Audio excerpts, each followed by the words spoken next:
2019 Lok Sabha elections were fought on bodies of our soldiers, J&K ex-governor Satpal Malik.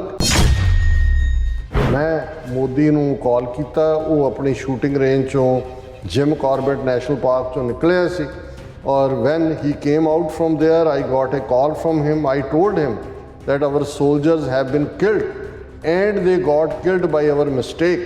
He told me to keep quiet. Elections were fought on the bodies of our soldiers and no investigation was done. Had an inquiry been done, the then Home Minister Rajnath Singh would have to resign, many officers would have been jailed, and there would have been be a huge controversy. Modi ਦਾ ਸਫ਼ਰ ਤੁਸੀਂ ਗੁਜਰਾਤ ਤੋਂ ਦੇਖੋ ਕਿ ਵੀ ਕਿਵੇਂ ਉਹਨੇ ਹਜ਼ਾਰਾਂ ਮੁਸਲਮਾਨ ਮਾਰ ਕੇ ਹਿੰਦੂ ਹਿਰਦੇ ਸਮਰਾਟ ਬਣਿਆ ਤੇ ਪ੍ਰਾਈਮ ਮਿਨਿਸਟਰ ਤੱਕ ਪਹੁੰਚਿਆ। ਇਹ ਈਜ਼ੀਲੀ ਛੱਡਣ ਵਾਲਾ ਨਹੀਂ ਹੈ, ਇਹ ਕੁਛ ਨਾ ਕੁਛ ਕਰਾਉਣਗੇ, ਹੋਏਗਾ। ਔਰ ਅਚਾਨਕ 14 ਫਰਵਰੀ 2019 ਦਾ ਵਾਕਿਆ ਹੋ ਜਾਂਦਾ ਹੈ ਪੁਲਵਾਮਾ। CRPF ਦੀ ਉਸ ਦੇ ਉੱਤੇ ਜਿਹੜੇ ਨੇ ਉਹ ਅਟੈਕ ਹੁੰਦਾ ਹੈ, ਕਿੰਨੇ ਕਿਲੋ ਐਕਸਪਲੋਸਿਵ RDX ਚੱਲਦਾ ਹੈ, 42 ਮਾਰੇ ਜਾਂਦੇ ਨੇ। ਬੜੀਆਂ ਬੜੀਆਂ ਫੋਟੋਆਂ ਉਹਨਾਂ ਦੀਆਂ ਲਾ ਕੇ ਭਾਰਤ ਭਰ 'ਚ ਜਲਸੇ ਔਰ ਮੋਦੀ ਇਮੀਡੀਏਟਲੀ ਮੋਦੀ ਵੀ ਔਰ ਅਮਿਤ ਸ਼ਾਹ ਵੀ ਪਾਕਿਸਤਾਨ ਨੂੰ ਦੋਸ਼ ਦਿੰਦੇ ਨੇ। 2 ਹਫ਼ਤੇ ਬਾਅਦ ਜਿਹੜਾ ਉਹ ਸਰਜੀਕਲ ਸਟ੍ਰਾਈਕ ਦੇ ਨਾਂ ਥੱਲੇ ਬਾਲਾਕੋਟ ਦੇ ਵਿੱਚ ਤੇ ਅਟੈਕ ਹੁੰਦਾ, ਕਿਵੇਂ ਫਿਰ 300 ਤੋਂ ਜ਼ਿਆਦਾ ਸੀਟਾਂ ਪਾਰਲੀਮੈਂਟ ਦੀਆਂ ਮੋਦੀ ਨੂੰ ਜਿਤਾਈਆਂ ਜਾਂਦੀਆਂ।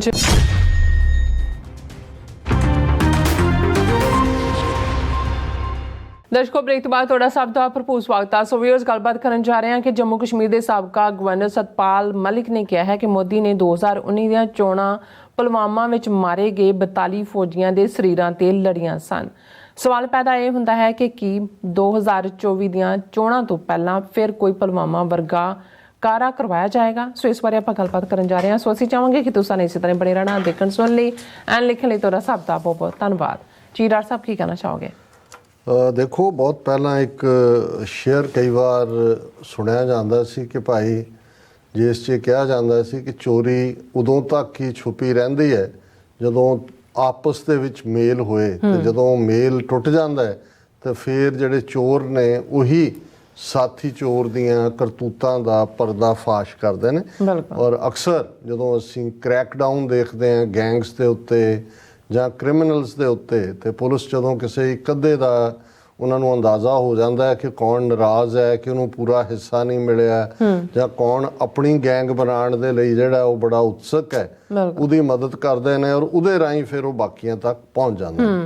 ਸਤਪਾਲ ਮਲਿਕ, ਬੇਸ਼ੱਕ ਸਿੱਖ ਕੌਮ ਦੇ ਵਿੱਚ ਬਹੁਤ ਜ਼ਿਆਦਾ ਹਮਦਰਦੀ ਹੈ ਸਤਪਾਲ ਮਲਿਕ ਲਈ, ਉਵੇਂ ਹੀ ਜਿਵੇਂ ਮੈਂ ਅਕਸਰ ਇਹ ਕਹਿੰਦਾ ਵੀ ਜਿਹੜਾ ਸਾਡੇ ਲਈ 4 ਹਮਦਰਦੀ ਦੀਆਂ ਗੱਲਾਂ ਕਰੇ ਉਹ ਸਾਨੂੰ ਬਹੁਤ ਚੰਗਾ ਲੱਗਣ ਲੱਗ ਜਾਂਦਾ।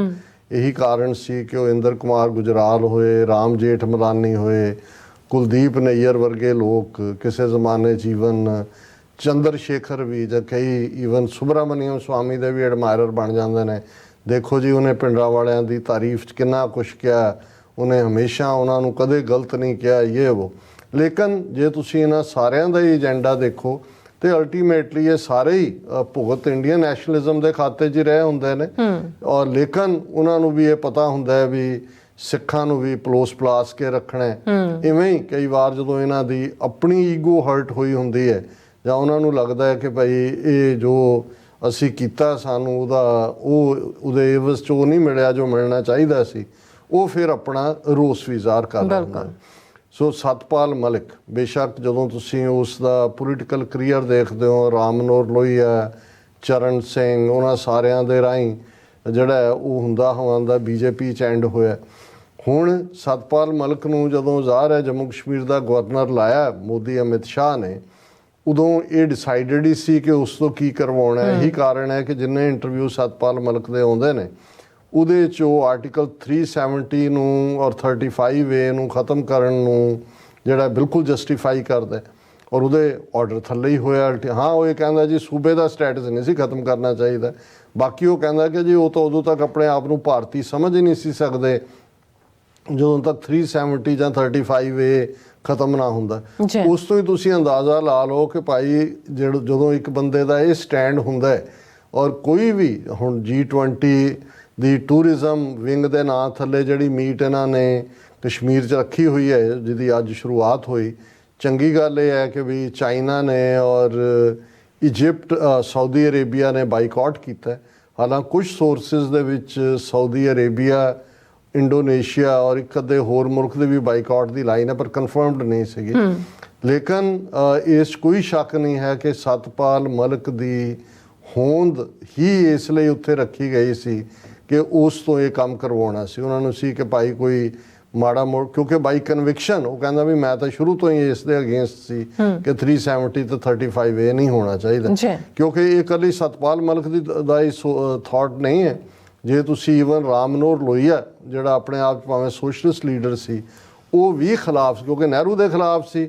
ਸੋ ਉਹਨਾਂ ਨੂੰ ਉਸ ਜ਼ਮਾਨੇ 'ਚ ਵੀ ਲੱਗਦਾ ਸੀ ਕਿ ਨਹਿਰੂ ਨੇ ਇਹ ਸ਼ੇਖ ਅਬਦੁੱਲੇ ਨੂੰ ਇਹ ਰਿਆਇਤ ਕਿਉਂ ਦੇ ਦਿੱਤੀ, ਉਹਨਾਂ ਦਾ ਆਪਣਾ ਝੰਡਾ ਹੋਏ, ਆਪਣਾ ਰਾਸ਼ਟਰੀ ਗੀਤ ਹੋਏ 370। ਹਾਲਾਂ 370 ਦੇ ਥੱਲੇ ਉਹਨਾਂ ਤੇ ਕਿਹੜੀ ਫੁੱਲਾਂ ਦੀ ਵਰਖਾ ਕੀਤੀ। ਕਸ਼ਮੀਰੀਆਂ ਦੀ ਨਸਲਕੁਸ਼ੀ ਤਾਂ ਉਦੋਂ ਤੋਂ ਹੀ ਚੱਲ ਰਹੀ ਹੈ। ਹੁਣ ਉਹੀ ਸਤਪਾਲ ਮਲਿਕ ਜਦੋਂ ਉਸ ਨੂੰ ਉਹਨਾਂ ਨੇ ਸਟੇਟ ਦਾ ਰੁਤਬਾ ਹੀ ਖਤਮ ਕਰ ਦਿੱਤਾ ਤੇ ਯੂਨੀਅਨ ਟੈਰੀਟਰੀ ਬਣ ਗਈ। ਬਿਲਕੁਲ। ਤੇ ਯੂਨੀਅਨ ਟੈਰੀਟਰੀ ਦਾ ਜਿਹੜਾ ਫਿਰ ਗਵਰਨਰ ਤਾਂ ਨਹੀਂ ਹੁੰਦਾ, ਲੈਫਟੀਨੈਂਟ ਗਵਰਨਰ ਹੁੰਦਾ, ਜੂਨੀਅਰ ਹੁੰਦਾ। ਸੋ ਉਹਨੇ ਲੈਫਟੀਨੈਂਟ ਗਵਰਨਰ ਤਾਂ ਰਹਿਣਾ ਨਹੀਂ ਸੀ। ਸੋ ਉੱਥੋਂ ਉਹਨੂੰ ਚੁੱਕ ਕੇ ਜਿਹੜਾ ਹੈ ਉਹਨਾਂ ਨੇ ਗੋਆ ਭੇਜ ਦਿੱਤਾ। ਫਿਰ ਗੋਆ ਉਹਦੇ ਚੀਫ ਮਿਨਿਸਟਰ ਨਾਲ ਨਹੀਂ ਬਣੀ ਮਲਿਕ ਦੀ, ਕਿਉਂਕਿ ਉਹ ਮੋਦੀ ਦੇ ਨੇੜੇ ਸੀ। ਤੇ ਹੁਣ ਮਲਿਕ ਦੇ ਕਹਿਣ ਮੁਤਾਬਕ ਉਹ ਪੂਰਾ ਕਰਪਟ ਸੀ ਗੋਆ ਵਾਲਾ ਚੀਫ ਮਿਨਿਸਟਰ। ਤੇ ਮੈਂ ਜਦੋਂ ਉਹਦੀ ਸ਼ਿਕਾਇਤ ਕੀਤੀ ਮੋਦੀ ਕੋਲ ਤੇ ਮੈਨੂੰ ਟ੍ਰਾਂਸਫਰ ਕਰਕੇ ਮੇਘਾਲਿਆ ਭੇਜ ਦਿੱਤਾ, ਜਿਵੇਂ ਉੱਥੋਂ ਬਦਲ ਦਿੱਤਾ। ਫਿਰ ਮੇਘਾਲਿਆ ਦਾ ਗਵਰਨਰ ਰਿਹਾ। ਸੋ ਜਦੋਂ ਮੇਘਾਲਿਆ ਦਾ ਗਵਰਨਰ ਸੀ ਉਦੋਂ ਹੀ ਕਿਸਾਨ ਐਜੀਟੇਸ਼ਨ ਵੀ ਸ਼ੁਰੂ ਹੋਈ, 13 ਮਹੀਨੇ ਚੱਲੀ। ਇਹ ਕ੍ਰੈਡਿਟ ਜ਼ਰੂਰ ਜਾਂਦਾ ਹੈ ਕਿ ਉਸ ਪੀਰੀਅਡ 'ਚ ਸਤਪਾਲ ਮਲਿਕ ਨੇ, ਕਿਉਂਕਿ ਪ੍ਰੋ ਫਾਰਮਰ ਤਾਂ ਹੈ ਹੀ ਹੈ, ਉਹਨੇ ਕਿਹਾ ਜੀ ਮੈਨੂੰ ਚਰਨ ਸਿੰਘ ਨੇ, ਮੈਂ ਜਿਹਨੇ ਮੈਨੂੰ ਘੜਿਆ, ਉਹਨੇ ਮੈਨੂੰ ਕਿਹਾ ਸੀ ਕਿ ਵੀ ਦੇਖ ਜਦੋਂ ਕਿਸਾਨਾਂ ਦੀ ਗੱਲ ਆਏ ਫਿਰ ਜੋ ਛੱਡਣਾ ਪਏ ਛੱਡ ਦੇ। ਇਹਦੇ 'ਚ ਕੋਈ ਸ਼ੱਕ ਨਹੀਂ ਕਿ ਜਦੋਂ ਭਾਰਤ ਦੀਆਂ ਸਾਰੀਆਂ ਪਾਰਟੀਆਂ ਦੇ ਲੀਡਰ ਜਾਂ ਵਿਰੋਧ 'ਚ ਖੜੇ ਸੀ ਜਾਂ ਦੋਗਲੀਆਂ ਗੱਲਾਂ ਕਰ ਰਹੇ ਸੀ, ਸਤਪਾਲ ਮਲਿਕ ਨੇ ਖੁੱਲ੍ਹ ਕੇ ਜਿਹੜਾ ਹੈ ਉਹ ਕਿਸਾਨਾਂ ਦੀ ਮਦਦ ਕੀਤੀ, ਸਿੱਖਾਂ ਦੀ ਤਾਰੀਫ ਕੀਤੀ। ਔਰ ਉਹਨੇ ਕਿਹਾ, ਔਰ ਸ਼ਾਇਦ ਇਹ ਗਲਤ ਨਾ ਹੋਏ ਸਾਰਾ, उन्होंने कहा भी मैंने मोदी को डराया। उन्होंने कहा कि ये छोड़ने वाले नहीं हैं, ये तो देखो वो सिख लड़का लंदन पहुंच गया था 21 साल बाद, डायर को नहीं छोड़ा था। फिर उन्हें कहा जी ये इंदिरा गांधी, मेरे दोस्त अरुण नेहरू ने मुझे बताया, वो कज़न सी अरुण नेहरू, जवाहरलाल नेहरू का, कि इंदिरा गांधी इतनी घबराई हुई थी ये करने के बाद, डरी हुई थी कि उसने शिव जी का मृत्युंजय यज्ञ भी करवाया, लेकिन सिखों ने फिर भी नहीं छोड़ा उसको। मृत्युंजय यज्ञ का मतलब होता भी मौत नूं जित लिया, हुण मार नहीं सकता। हाँ, कहना मैंने मोदी को कहा ये छोड़ने वाले नहीं है, ये वापस ले लो कानून वगैरह ये।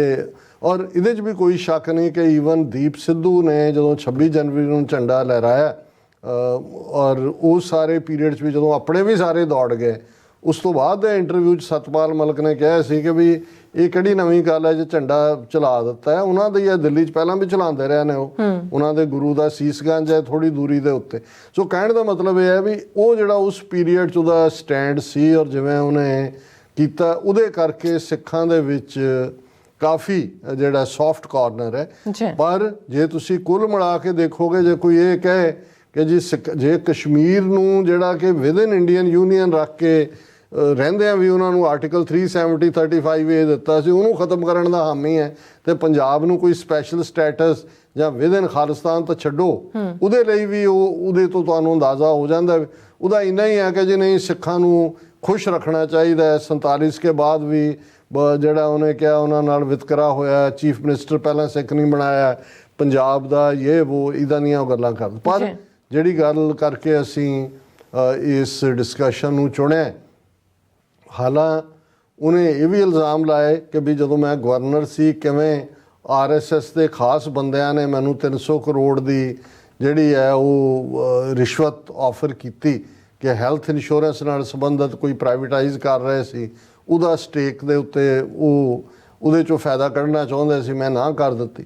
ਹੁਣ ਜਦੋਂ ਇੰਟਰਵਿਊ 'ਚ ਗੱਲ ਕਹਿ ਰਿਹਾ, ਉਹਨੇ ਕਿਹਾ ਕਿ ਇਹ ਬਿਲਕੁਲ ਇਹ ਜਿਹੜਾ ਇਹਦਾ ਸੀ नारा मोदी का, ना कि ना खाऊंगा ना खाने दूंगा, बिल्कुल झूठा आदमी है। इहदे ना उन्हें कहा भी आ जिन्नी अडानी दे कोल दौलत है इहदी दौलत है, और करप्शन उन्हें कहा गोवा च जिहड़ा वो खा रहा सी शरेआम, और मैं कहा तो मैनू उथों सगों कढ़ता है।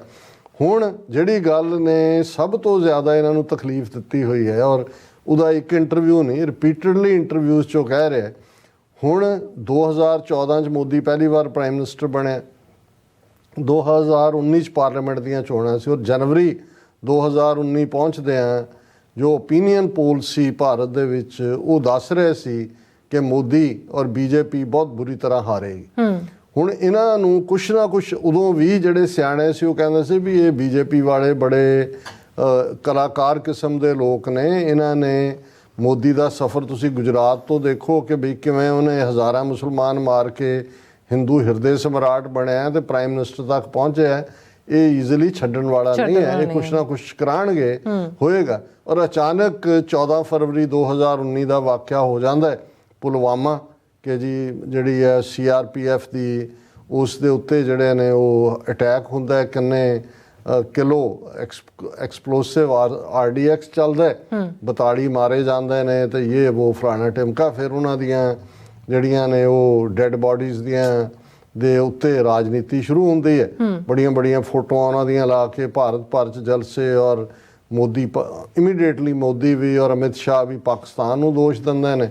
2 ਹਫ਼ਤੇ ਬਾਅਦ ਜਿਹੜਾ ਉਹ ਸਰਜੀਕਲ ਸਟ੍ਰਾਈਕ ਦੇ ਨਾਂ ਥੱਲੇ ਬਾਲਾਕੋਟ ਦੇ ਵਿੱਚ ਤੇ ਅਟੈਕ ਹੁੰਦਾ, ਔਰ ਉਹਦੇ 'ਚ ਕਿ ਜੀ ਹਜ਼ਾਰਾਂ ਅਸੀਂ ਮਾਰਤੇ, ਟ੍ਰੇਨਿੰਗ ਕੈਂਪ ਇਹ ਉਹ, ਫਿਰ ਮੋਦੀ ਨੂੰ ਵੱਡਾ ਹੀਰੋ ਤੇ ਦਿਸ ਦੈਟ ਕਰਕੇ ਰੈਸਟ ਇਜ਼ ਦਾ ਹਿਸਟਰੀ, ਕਿ ਕਿਵੇਂ ਫਿਰ 300 ਤੋਂ ਜ਼ਿਆਦਾ ਸੀਟਾਂ ਪਾਰਲੀਮੈਂਟ ਦੀਆਂ ਮੋਦੀ ਨੂੰ ਜਿਤਾਈਆਂ ਜਾਂਦੀਆਂ। ਹੁਣ ਇਹ ਉਦੋਂ ਵੀ ਜਿਹੜੇ ਸਾਡੀਆਂ ਵੀਡੀਓਜ਼ ਉਸ ਪੀਰੀਅਡ ਦੇ ਸ਼ੋਅ ਦੀਆਂ ਕੱਢੀਆਂ ਜਾਣ ਤੇ ਅਸੀਂ ਉਦੋਂ ਵੀ ਇਹ ਸਾਰੇ ਨੂੰ, ਕਿਉਂਕਿ ਪੈਟਰਨ ਹੈ, ਜਦੋਂ ਤੁਸੀਂ ਉਸ ਪੈਟਰਨ ਨੂੰ ਸਮਝਣ ਦੀ ਕੋਸ਼ਿਸ਼ ਕਰਦੇ ਹੋ ਤੁਹਾਨੂੰ ਸਮਝ ਆ ਜਾਂਦਾ ਵੀ ਚੱਲ ਕੀ ਰਿਹਾ। ਔਰ ਜਿਉਂ-ਜਿਉਂ ਵਕਤ ਬੀਤਦਾ ਗਿਆ ਉਹਦੇ 'ਚ, ਕਿਉਂਕਿ ਲੋਕਾਂ ਦੀ ਯਾਦਾਸ਼ਤ ਵੀ ਉਨੀ ਕੁ ਹੁੰਦੀ ਹੈ, ਕੋਈ ਨਵਾਂ ਵਾਕਿਆ ਆ ਜਾਂਦਾ ਉਹ ਭੁੱਲ ਜਾਂਦਾ ਹੈ। ਪਰ ਆਲਮੋਸਟ ਹੁਣ ਇਹ 2019 ਤੋਂ ਬਾਅਦ 4 ਸਾਲ ਬਾਅਦ ਸਤਪਾਲ ਮਲਿਕ ਨੇ ਪੁਲਵਾਮਾ ਇਸ਼ੂ ਨੂੰ ਵਾਪਸ ਜਿਉਂਦਿਆਂ ਕਰ ਦਿੱਤਾ ਹੈ। ਔਰ ਜਿਹੜੀ ਗੱਲ ਉਹ ਹਰ ਇੰਟਰਵਿਊ ਦੇ ਵਿੱਚ ਕਹਿ ਰਿਹਾ, ਇਹ ਵੀ ਜਿਹੜੀ PTI ਦੀ ਖਬਰ ਹੈ, 2019 ਲੋਕ ਸਭਾ elections were fought on bodies of our soldiers. J&K ex-governor Satpal Malik says had an inquiry been done, then Home Minister Rajnath Singh would have to resign. ਉਹਨੇ PTI ਉਹਨਾਂ ਦੀ ਸਰਕਾਰੀ ਏਜੰਸੀ ਖਬਰ ਦੇ ਰਹੀ ਹੈ, ਉਹਨੇ ਕਿਹਾ ਕਿ ਵੀ ਇਸ ਤੋਂ ਹਾਲਾਂ ਡਾਇਰੈਕਟਲੀ ਨਹੀਂ ਇਹ ਕਹਿ ਰਿਹਾ ਕਿ ਜੀ ਕਰਵਾਇਆ ਇਹਨਾਂ ਨੇ, ਪਰ ਉਹ ਇਹ ਕਹਿ ਰਿਹਾ ਕਿ ਵੀ ਜਦੋਂ ਮੈਂ ਇਹ ਖਬਰ ਮੈਨੂੰ ਮਿਲੀ ਇਹ ਸਾਰੇ ਹਾਦਸੇ ਦੀ, ਮੈਂ ਮੋਦੀ ਨੂੰ ਕਾਲ ਕੀਤਾ, ਉਹ ਆਪਣੀ ਸ਼ੂਟਿੰਗ ਰੇਂਜ ਚੋਂ ਜਿਮ ਕਾਰਬੇਟ ਨੈਸ਼ਨਲ ਪਾਰਕ ਚੋਂ ਨਿਕਲਿਆ ਸੀ, ਔਰ when he came out from there I got a call from him, I told him that our soldiers have been killed and they got killed by our mistake. He told me to keep quiet. ਕਹਿੰਦਾ ਮੈਂ ਉਹਨੂੰ ਕਿਹਾ ਕਿ ਜੀ ਉਹਨਾਂ ਨੇ ride ਮੰਗੀ ਸੀ ਉਹਨਾਂ ਨੂੰ ਜਹਾਜ਼ 'ਚ, ਤੁਸੀਂ ਮੈਨੂੰ ਕਹਿੰਦੇ ਮੈਂ ਪ੍ਰੋਵਾਈਡ ਕਰਦਾ, ਇਹ ਡੈਲੀਬਰੇਟਲੀ ਮਰਵਾਏ ਗਏ ਨੇ ਸਾਡੇ। ਕਹਿੰਦਾ ਮੋਦੀ ਨੇ ਮੈਨੂੰ ਕਿਹਾ ਕਿ ਭਾਈ ਤੂੰ ਚੁੱਪ ਰਹਿ, ਮੂੰਹ ਨਾ ਖੋਲ। ਫਿਰ ਉਹਨੇ ਇਸ ਸਾਰੇ ਦੇ ਉੱਤੇ ਕਿਹਾ ਕਿ ਭਾਈ ਇਹ ਅਲਟੀਮੇਟਲੀ ਜੇ ਇਸ ਦੇ ਉੱਤੇ ਕੋਈ ਪੂਰੀ ਇਨਕੁਆਇਰੀ ਹੁੰਦੀ, elections were fought on the bodies of our soldiers and no investigation was done. Had an inquiry been done, the then Home Minister Rajnath Singh would have to resign, many officers would have been jailed, and there would have been be a huge controversy.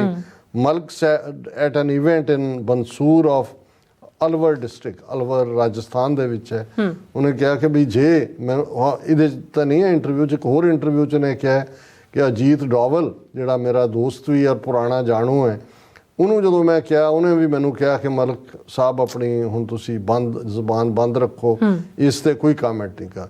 ਸੋ ਜਦੋਂ ਅਸੀਂ ਇਹ ਕਹਿੰਦੇ ਹਾਂ ਕਿ ਭਾਈ ਇਹ ਤਿਕੜੀ ਜਿਹੜੀ ਹੈ, ਔਰ ਮੈਂ ਨਿਊ ਜਰਸੀ ਦੀ ਆਪਣੀ ਪ੍ਰੈਜੈਂਟੇਸ਼ਨ 'ਚ ਵੀ ਇਹੀ ਕਿਹਾ ਸੀ ਕਿ ਵੀ ਜਦੋਂ ਸਰ ਕਪੂਰ ਸਿੰਘ ਨੇ ਸਾਚੀ ਸਾਖੀ 'ਚ ਇਹ ਕਿਹਾ ਸੀ ਕਿ ਮੁਲਕ ਹਿੰਦੂ ਕਾ ਰਾਜ ਤਿਕੜੀ ਕਾ ਗੁਰੂ ਰਾਖਾ ਭਾਈ ਸਿਖੜੇ ਕਾ, ਕਿ ਉਦੋਂ ਤਿਕੜੀ ਸੀ Jawahar Lal Nehru prime minister, Patel home minister ਔਰ ਚੰਦੂ ਲਾਲ ਤ੍ਰਿਵੇਦੀ ਪੰਜਾਬ ਦਾ ਗਵਰਨਰ। ਇਹਨਾਂ ਤਿੰਨਾਂ ਨੇ ਇਹ ਸਰਕੂਲਰ ਜਾਰੀ ਗਵਰਨਰ ਰਾਹੀਂ ਕੀਤਾ ਸੀ ਕਿ Sikhs are a criminal tribe and a menace to the law abiding Hindus, ਕਿ ਇਹਨਾਂ ਦੇ ਉੱਤੇ ਕਾਬੂ ਪਾਓ, ਇਹ ਜ਼ਰਾਇਮ ਪੇਸ਼ਾ ਕਬੀਲਾ ਹੈ, ਕਾਨੂੰਨ ਮੰਨਣ ਵਾਲੇ ਹਿੰਦੂਆਂ ਲਈ ਖਤਰਾ ਨੇ। ਮੈਂ ਕਿਹਾ ਜੀ ਸਿਰਫ ਹੁਣ ਤਿਕੜੀ ਦੇ ਨਾਂ ਹੀ ਬਦਲੇ ਨੇ, ਅੱਜ ਉਹ ਤਿਕੜੀ ਹੈ ਮੋਦੀ, ਅਮਿਤ ਸ਼ਾਹ, ਅਜੀਤ ਡੋਭਲ। ਔਰ ਜੇ ਤੁਸੀਂ ਸਤਪਾਲ ਮਲਿਕ, ਜਿਵੇਂ ਚੋਰ ਜਦੋਂ ਆਪਸ 'ਚੋਂ ਅੱਡ ਹੁੰਦੇ ਨੇ, ਹੁਣ ਸਤਪਾਲ ਮਲਿਕ ਨੂੰ ਸ਼ਾਇਦ ਆਸ ਹੋਏ ਵੀ ਮੈਨੂੰ ਵਾਈਸ ਪ੍ਰੈਜ਼ੀਡੈਂਟ ਬਣਾ ਦੇਣ, ਕੋਈ ਹੋਰ ਬਣਾ ਦੇਣ। ਉਹਨਾਂ ਨੂੰ ਜਦੋਂ ਲੱਗਾ ਕਿ ਵੀ ਇਹ ਜਾਟ ਜਿਹੜਾ ਇਹ ਲੂਜ਼ ਕੈਨਨ ਹੈ, ਇਹ ਪਤਾ ਨਹੀਂ ਕਦੋਂ ਗੋਲੇ ਆਪਣੇ ਖੈਮੇ ਤੇ ਗੋਲੇ ਤਾਂ ਹੁਣ ਸੁੱਟ ਹੀ ਰਿਹਾ। ਉਹਨੇ ਇਹ ਵੀ ਕਿਹਾ ਵੀ ਜੇ ਮੇਰੀ ਜਾਨ ਦਾ ਨੁਕਸਾਨ ਹੋਇਆ ਤਾਂ ਮੇਰੇ ਲੋਕਾਂ ਨੂੰ ਪਤਾ ਹੈ ਫਿਰ ਉਹਦਾ ਬਦਲਾ ਕਿਵੇਂ ਲੈਣਾ। ਸੋ ਉਹਨੂੰ ਵੀ ਪਤਾ ਹੈ ਕਿ ਵੀ ਇਹ ਨੁਕਸਾਨ ਵੀ ਕਰ ਸਕਦੇ ਨੇ। ਪਰ ਹੁਣ ਸਵਾਲ ਇਹ ਹੈ ਕਿ ਇਹ ਦੇਖੀਏ 2023 ਆ ਗਿਆ, ਇਸ ਵੇਲੇ ਮੋਦੀ ਦੀ ਔਰ ਇਹਨਾਂ ਦੀ ਪਪੂਲੈਰਿਟੀ ਅਗੇਨ ਥੱਲੇ ਨੂੰ ਜਾ ਰਹੀ ਹੈ। ਕਰਨਾਟਕਾ ਦੇ ਵਿੱਚ ਜਿਵੇਂ ਇਹਨਾਂ ਦੀ ਡਿਫੀਟ ਹੋਈ ਹੈ, ਜਿੱਥੇ ਵਨ ਮੈਨ ਮੋਦੀ ਸੀ, ਉਹਨਾਂ ਦਾ ਪ੍ਰਚਾਰਕ ਜਿਹਦੇ ਉੱਤੇ ਸਾਰੇ ਕੈਮਰੇ ਸੀ, ਕੋਈ ਲੋਕਲ ਵੀ ਬੀਜੇਪੀ ਦੇ ਲੀਡਰ ਨੂੰ ਨਾਲ ਨਹੀਂ ਸੀ ਰੱਖਦਾ, ਇਹਦੇ ਬਾਵਜੂਦ ਬੁਰੀ ਤਰ੍ਹਾਂ ਹਾਰੇ ਆ। ਇੱਕੋ ਇੱਕ ਸਾਊਥ ਦੀ ਸਟੇਟ ਇਹਨਾਂ ਕੋਲ ਸੀ, ਉਹ ਹੱਥਾਂ ਚੋਂ ਨਿਕਲੀ ਹੈ। ਹੁਣ ਇਹ ਦੇਖਣ ਵਾਲਾ ਹੈ ਕਿ 2024 ਦੀਆਂ ਇਲੈਕਸ਼ਨਾਂ ਦੇ ਲਈ ਕਿਹਦੀ ਬਲੀ ਦਿੱਤੀ ਜਾਂਦੀ ਹੈ। ਔਰ ਜਦੋਂ ਅਸੀਂ 18 ਮਾਰਚ ਤੋਂ ਜੋ ਇਹਨਾਂ ਦਾ ਰਵੱਈਆ ਪੰਜਾਬ ਦੇ ਹਵਾਲੇ ਨਾਲ ਹੈ, ਜੋ ਪੰਜਾਬ ਦੇ ਵਿੱਚ ਗੁਰੂ ਗ੍ਰੰਥ ਸਾਹਿਬ ਦੀ ਬੇਅਦਬੀ ਦੀਆਂ ਘਟਨਾਵਾਂ ਦੇ ਹਵਾਲੇ ਨਾਲ ਚੱਲ ਰਿਹਾ ਹੈ, ਜਿਵੇਂ ਸਿੱਖਾਂ ਨੂੰ ਬਦਨਾਮ ਕਰਨ ਲਈ ਇੰਟਰਨੈਸ਼ਨਲ ਮੁਹਿੰਮ ਸ਼ੁਰੂ ਕੀਤੀ ਹੋਈ ਹੈ, ਗੁਰਦੁਆਰਿਆਂ ਦੇ ਉੱਤੇ ਹਮਲਿਆਂ ਦੀ ਸ਼ੁਰੂਆਤ ਪੰਜਾਬ 'ਚੋਂ ਮਰਿੰਡਾ ਹੋਏ ਔਰ ਦੁੱਖ ਨਿਵਾਰਨ ਹੋਏ ਔਰ ਬੇਅਦਬੀ ਦੀਆਂ ਘਟਨਾਵਾਂ। ਸੋ ਕੋਈ ਹੈਰਾਨੀ ਨਹੀਂ ਹੋਏਗੀ ਕਿ 2019 ਦੇ ਵਿੱਚ ਕੋਈ ਨਾ ਕੋਈ ਸਿੱਖਾਂ ਦੇ ਖਾਤੇ 'ਚ ਪਾ ਕੇ ਔਰ ਫਿਰ ਸਿੱਖਾਂ ਦੇ ਖਿਲਾਫ ਕੋਈ ਨਾ ਕੋਈ ਇਸ ਕਿਸਮ ਦਾ ਵਾਇਲੈਂਟ ਕੈਂਪੇਨ ਉਸ 'ਚੋਂ ਆਪਣਾ ਜਿਹੜੀ ਹੈ ਉਹ ਤਾਕਤ ਕੱਢ ਸਕਦਾ। ਜੀ ਡਾਕਟਰ ਸਾਹਿਬ, ਤੁਹਾਡਾ ਬਹੁਤ ਬਹੁਤ ਸ਼ੁਕਰੀਆ। ਸੋ ਲੈਣ ਬ੍ਰੇਕ ਵਿਊਅਰਸ, ਤੁਸੀਂ ਇਸੇ ਤਰ੍ਹਾਂ ਹੀ ਬੜੇ ਰਹਿਣਾ। ਮਿਲਦੇ ਹਾਂ ਆਫਟਰ ਦਿਸ ਸ਼ਾਰਟ ਬ੍ਰੇਕ।